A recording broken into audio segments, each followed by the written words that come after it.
All right, get ready, because today we're going way back to ancient China. Oh, yeah. For a deep dive into the Yellow Emperor's classic of internal medicine. Okay. I'm sure you've heard of it. Of course, yeah. It's one of the foundational texts of Chinese medicine. Right. And we're going to really unpack a chapter that gets to the core of its wisdom. It's a good one. It is a good one. And it's not your typical, dry medical textbook. No. We're talking about chapter 79. Okay. It's called Basic Question on the Categories of Yin and Yang. I love that. It reads like a philosophical conversation between the legendary Yellow Emperor and his advisors.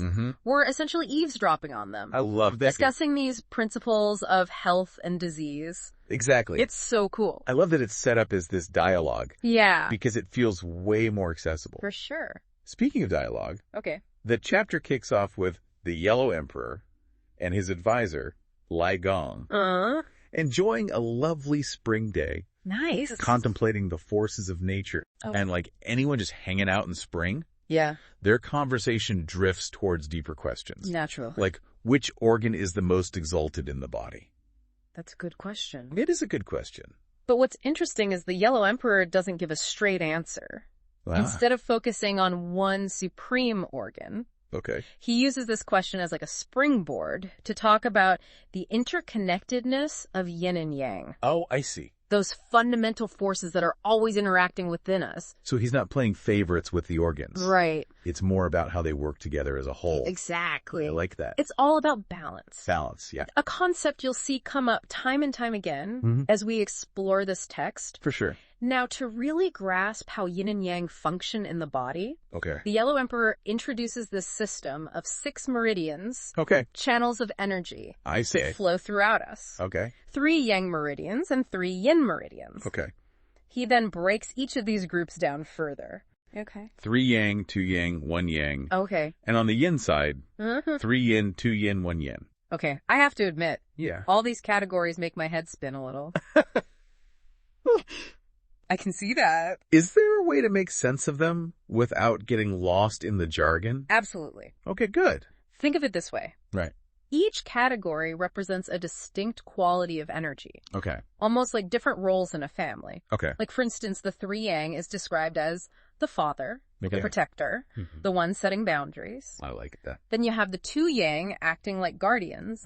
And the 1 yang as the recorder, diligently keeping track of everything. So there's a hierarchy even within the yang energies. Yeah. Each playing a unique part. Exactly. That's fascinating. Right. Does it work the same way with the yin meridians? You got it. On the yin side, the 3 yin is likened to the mother, the nurturing force. 2 yin represents the receptive feminine counterpart, and 1 yin acts as the solitary envoy, venturing out on its own. I'm starting to see how the system maps onto different aspects of our being. Right. So it's not just an abstract concept. It's tied to our organs and influences our health. Exactly. And remember, the Yellow Emperor was talking to his advisors. Who were likely well-versed in these concepts. Probably. For us, though, it's helpful to connect these categories to the 5 major organs in Chinese medicine. The heart, lungs, spleen, liver, and kidneys. All very important. Each organ has its own yin-yang balance. And understanding which meridian category is associated with which organ can provide valuable insights into our health. Absolutely. Okay, so let's say I'm curious about exploring these yin-yang balances within myself. How do I actually figure that out? Is this where pulse diagnosis comes in? You're right on track. All right. The Yellow Emperor dives deep into pulse diagnosis, explaining how each of those 6 meridian categories we talked about has a unique pulse quality. It's not just about checking your heartbeat. It's about decoding a whole language of subtle variations. Hold on. So there's more to feeling a pulse? There it is. And just, it's there. A lot more. Tell me more. Think of it this way. A skilled practitioner can detect whether a pulse feels taut, floating, sinking tense. Got it. Each variation reveals clues about the balance of yin and yang in the body. I see. It's a bit like reading Braille. Where different combinations of dots convey different letters. With pulses, different qualities convey different energetic states. Wow, it's like a secret language of the body. It really is. So practitioners use this to pinpoint imbalances. Exactly. And guide their treatment approach. Absolutely. and guide their treatment approach. It's amazing how these ancient concepts are still so relevant today. I know, right? It makes you wonder. Yes. Do any of the health issues we face today stem from these same yin-yang imbalances? That's a good question. That the Yellow Emperor was describing. Yeah. It's a thought-provoking question. It is. And one that highlights how this ancient text can provide this unique lens through which to view our modern understanding of health and disease. Absolutely. But to answer your question, let's delve into some specific examples the Yellow Emperor gives in this chapter. All right, sounds good. Okay, let's get specific. Okay.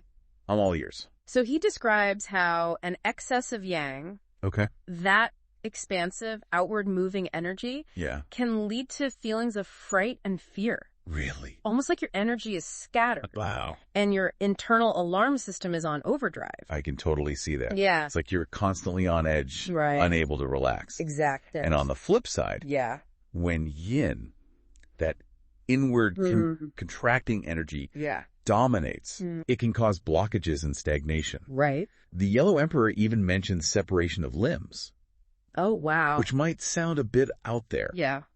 But it points to a severe disruption of the body's energy pathways. Right. It's pretty serious stuff. That's a pretty intense image. Yeah. It really drives home the point that these aren't just abstract concepts. No. These imbalances can have real, for sure, tangible effects on our physical and emotional well-being. Right. And this is where the real power of understanding yin and yang comes in. Oh, I see. It allows us to connect the dots. Okay. Between seemingly disparate symptoms and understand their underlying energetic root. Okay. For example, someone struggling with anxiety might be experiencing an excess of yang energy, while someone dealing with depression could have an overabundance of yin. So it's not just about treating the symptoms. Right. It's about addressing the underlying imbalance. Exactly. That makes so much sense. Good. But also makes me wonder, if these energies are constantly in flux, how do we even begin to maintain balance? That's where lifestyle choices come into play. Things like diet, exercise, stress management, and even the environment we surround ourselves with can all influence our yin-yang balance. So being mindful of our surroundings. Yeah, being mindful of everything. Okay. But the Yellow Emperor also emphasizes the importance of understanding seasonal influences on health. You remember how the whole conversation started? Yeah. Because they were chilling out in spring. Right. Contemplating nature. Exactly. So what does he say about how the seasons affect our health? Well, remember Lei Gong's relentless curiosity about short-term predictions? He really wanted that insider knowledge. He did. Like, what's going to happen? He really wanted to know. Should be the scoop. And what's fascinating is the Yellow Emperor was initially hesitant. Oh, really? To reveal too much. But eventually he shares some really intriguing observations about how different seasons can influence the course of a disease. Okay, I'm hooked. Okay. Tell me more about these seasonal insights. So he starts by explaining that illnesses which arise during winter, when yin energy is at its peak, can have different outcomes depending on how they interact with yang. Okay. According to the text. Yeah. If the illness aligns with yang, it could potentially be fatal by springtime. Wow. That's pretty heavy stuff. Yeah. So the transition from winter to spring, that shift from yin to yang, can be a critical turning point. Yeah, for sure. For an illness. Right. It's like the body mirroring the changes happening in nature. Exactly. The text even draws a parallel to the natural world. Okay. Noting that untreated winter illnesses often coincide with the death of grasses and trees. Oh, wow. During that seasonal transition. That's such a powerful observation. Yeah. So it's not just about what's happening inside of us. Right. It's also about being aware of the larger energetic shifts happening around us. Absolutely. What about illnesses that start in other seasons? Okay. Does the text say anything about those? It does. Yeah. For illnesses arising in the spring, the Yellow Emperor suggests both yin and yang become depleted over time. Okay. With the illness reaching its end. Yeah. As the vibrant spring grasses begin to dry up. It's like the illness follows the natural progression. Right. of spring, towards the height of summer. Yeah. When yang energy is most abundant. Exactly. It's amazing how the text weaves together these observations of the natural world with insights into the human body. I know. It's so cool. It's like a reminder that we're not separate from nature. We're a part of it. We are. What about summertime illnesses? So according to the text, okay, yin energy doesn't last beyond 10 days. Really? During the intense heat of summer. Wow. It's almost as if the powerful yang energy of summer overpowers yin, leading to a quicker resolution of illnesses. Wow, so it's like a battle between yin and yang. Yeah. And in the summer, yang reigns supreme. It does. It makes sense that the summer heat would have such a dramatic effect on the body's balance.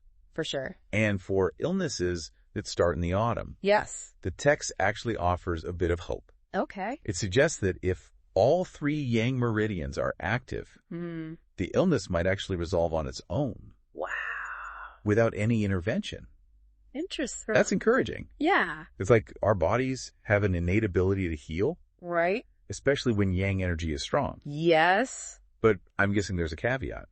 Okay, what is it? The text also warns that if yin and yang converge during autumn, the patient might become severely debilitated. Oh, no. And if the 2 yin energies dominate, the illness could be quite serious. So even in autumn when things are winding down, there's still this delicate dance between yin and yang. Right. The outcome of an illness really depends on which force is in control. Absolutely. It's a reminder that health isn't about eliminating one or the other. Right. But about finding that sweet spot of harmony between the 2. Exactly. And that brings us back to the Yellow Emperor's initial point. Okay. It's not about which organ is most exalted. Right. It's about understanding the intricate dance of yin and yang within the body. It's almost like he was setting a trap for Lei Gong with that initial question. Kind of, yeah. Instead of giving a simple answer. Yeah. He used it as an opportunity to highlight the importance of seeing the whole picture. Exactly. The interconnectedness of everything. Absolutely. It's almost like he was saying, hey, let's zoom out and look at the bigger picture here. Right. It's not about finding that one magic bullet. Exactly. It's about understanding the entire system, how all these pieces fit together. Right. And honestly, that message feels even more relevant today than ever before. I know, right? In a world where we're constantly bombarded with information and quick fixes. The Yellow Emperor's classic reminds us to slow down, to observe, and to appreciate the intricate web of relationships within our bodies and our natural world around us. It's a call to become active participants in our own well-being. Right. Not just passive recipients of treatment. Exactly. It's about tuning into those subtle cues our bodies are giving us. Noticing the signs of imbalance and making choices that support harmony. For sure. And it's about recognizing that we are part of a larger interconnected web. Right, yeah. Influenced by the seasons, our environment, and even the people around us. Yeah. Think about it. The Yellow Emperor observed the cycles of nature to understand the human body. Exactly. We can do the same. We can. After spending all this time with this text, I'm struck by how much emphasis the Yellow Emperor places on observation. Right. And understanding those underlying patterns. Yeah. It's not just about memorizing a bunch of facts. No. It's about developing a deeper understanding of how things work. Absolutely. And that's what makes this text so timeless and valuable. Yeah. It offers a framework for understanding not just our physical health, but our mental, emotional, and even spiritual well-being. I love that. It's pretty powerful stuff. So as we wrap up this deep dive into the Yellow Emperor's classic, I'm curious to hear your thoughts. Yeah. What stands out to you the most from this chapter? Well, going back to Lei Gong's initial question about which organ is most exalted, I think the Yellow Emperor's refusal to answer directly is the most important takeaway. Interesting. He intentionally steers the conversation toward a more holistic perspective, right? Emphasizing that true health lies in the delicate balance of yin and yang within the entire system. Okay. Not in the dominance of any single part. It's like he was saying, don't get caught up in labels or rankings. Right. Instead, focus on understanding the whole system, how everything works together. Exactly. That's such a powerful message. It is. And one that we can all benefit from reflecting on. What about you? What resonates most with you from this deep dive? Okay. I think for me, it's the reminder that balance isn't a static destination. Okay. It's a dynamic process, a constant dance between opposing forces. I like that. And like any good dance, It takes practice, yeah, awareness, and a willingness to adapt to the ever-changing rhythms of life. Beautifully put. And that's the beauty of the Yellow Emperor's Classic. Yeah. It's not just a historical artifact. Yeah. It's a living, breathing guide to living in greater harmony with ourselves and the world around us. So we encourage you to explore this incredible text for yourself. Please do. Dive into the Yellow Emperor's Classic. Yeah. See what sparks your curiosity. And notice how these ancient principles can inform your own journey toward a more balanced and fulfilling life. Absolutely. And until next time. Yes. Keep diving deep. Keep questioning. Keep learning. Keep learning and keep seeking that beautiful balance within yourselves. And the world around you